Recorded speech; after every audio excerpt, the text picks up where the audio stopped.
سلام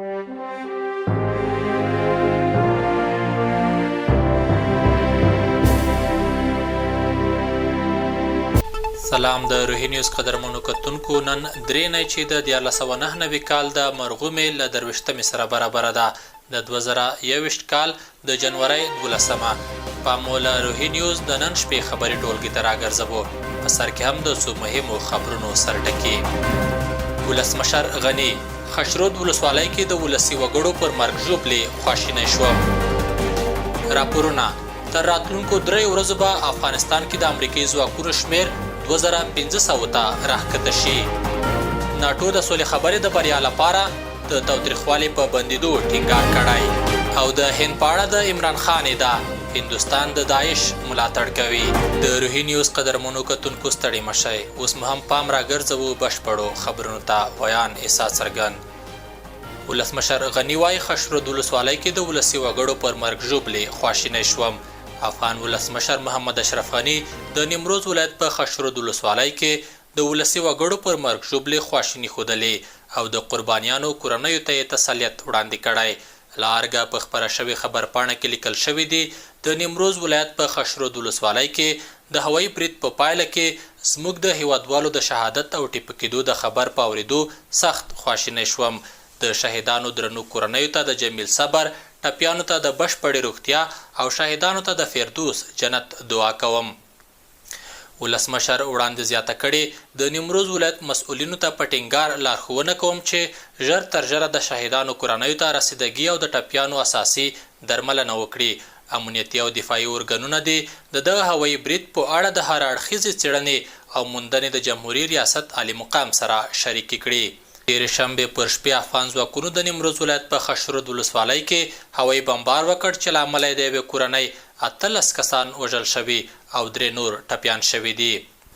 راپورونه وایي تر راتلونکو 3 ورځو به افغانستان کې د امریکایي ځواکونو شمیر 2500 ته راښکته شي راپورونه وایي ځینې باوري سرچینو له افغانستانه د امریکایي ځواکونو د وتلو په اړه رسنیو ته ویلي چې امریکا له طالبانو سره د سولې هوکړې تر لاسلیک وروسته د خپلو سرتیرو ایستلو ته دوام ورکړی دی د راپورونو پر بنسټ ټاکل شوی د همدې تړون پر دوام تر راتلونکو 3 ورځو امریکا په افغانستان کې د خپلو سرتیرو شمیر 2500 ته راښکته کړي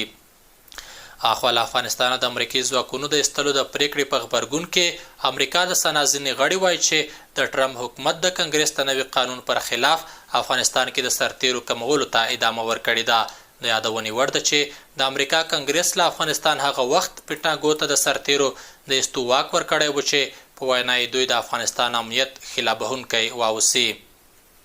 ناټو د سولې خبرو د بریا لپاره د تاوتریخوالي په بندیدو ټینګار کړی په کابل کې د ناټو ملکی استازی وایي چې د سولې خبرو د بریا لپاره مهمه ده چې تاوتریخوالی پای ته ورسول شي په کابل کې د ناټو ملکی استازی چې پرون وخت په کابل کې د جمهوریت ریاست د چارو ادارې له رئیس فضل محمود فضلي سره کتلې دا غوښتنه مطرح کړې په همدې موخه د ناټو ماموریت په یو ټویټ کې څرګنده کړې چې د ناټو سازمان به د افغان سولې پروسې خپل ملاتړ ته دوام ورکړي او زیاتوي چې په افغانستان کې د ناټو ملکی استازي د ملي پخلاینې د عالی شورا له مشر ډاکټر عبدالله سره هم پرون په لیدنه کې په افغانستان کې د تاوتریخوالي د پای ته رسیدو غوښتنه مطرح کړې ناټو داسې مهال په افغانستان کې د تاوتریخوالي د کمښت غوښتنه کړې چې څو ورځې وړاندې په قطر کې د افغان دولت او طالب مرکچي پلاو ترمنځ د خبرو دویم پړاو پیل شو خو په هیواد کې لا هم تاوتریخوالی روان دی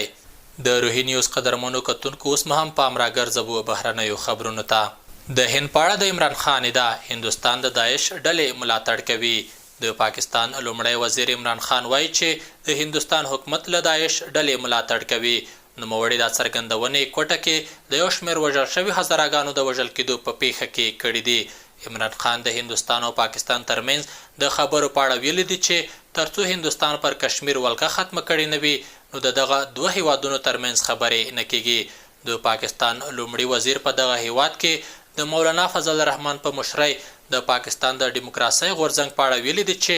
یاد غورځنګ له داسې فرمان غواړي چې دوی ټول پکې وبخښل شي خو نوموړی دا کار نه کوي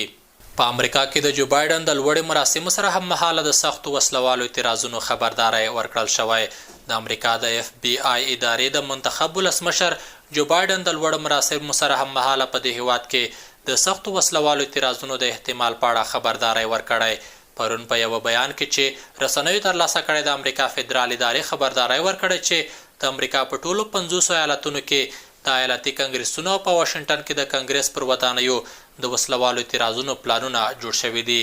یاده اداره وایي چې د اعتراضونه به ښایي د روانې جنورۍ میاشتې له 14 او 20 ترمنځ ورځو کې ترسره شي. د امریکا فدرال اداره داسې مهال په امریکا کې د وسلوالو اعتراضونو خبرداری ورکوي چې پرته د امریکا له پلازمینې په دې هیواد کې د وسلو د ګرځولو بندیز نشته. د روهي نیوز قدرمنو کتونکو اوس هم پام راګرځوو اقتصادي خبرونو ته. د نیمروز ولایت د کمال خان بند د اوبو ذخیره کولو ته چمتو دی. د اوبو د چارو د تنظیم د ملي ادارې مشر خان محمد تکل وایي په دې بند کې به د سږنیو ورښتونو او سیلابونو اوبو ذخیره شي. دا بند چې د 8 میلیونه ډالرو په لګښت د افغان حکومت له بودیجې جوړیږي، د 9 میګاواټه برېښنا د تولید ترڅنګ د 80,000 هکټاره کرنیزو ځمکو ته اوبه ورکولی شي. کمال خان بند د اوبو د چارو تنظیم ملي ادارې یو له سترو مهمو پروژو څخه دی چې د اوبو مدیریت، برېښنا تولید، د کرنیزو ځمکو خړوبولو، د سیلابونو مهار او خلکو ته د کار موندنې په موخه جوړیږي چې 95 سلنه رغنیزې چارې بشپړې شوي او په نږدې راتلونکي کې به د هیواد جمهور رئیس محمد اشرف غني او د اوبو د چارو د تنظیم ملي ادارې لوی رئیس انجینر خان محمد تکل لخوا ګټې اخیستنې ته وسپارل شي. د کمال خان بند له بشپړېدو وروسته 2788 میلیونه متر مکعب اوبه مهار کوي، 55 میلیونه متر مکعب اوبه ذخیره کوي، 140,000 هکټاره کرنیزه ځمکه به خړوبه کړي او د 9 میګاواټه برېښنا د تولید ظرفیت به ولري. د روهي نیوز قدرمنو کتونکو دا وه د نن شپې خبري ټولګه. تر بیا ښې چارې.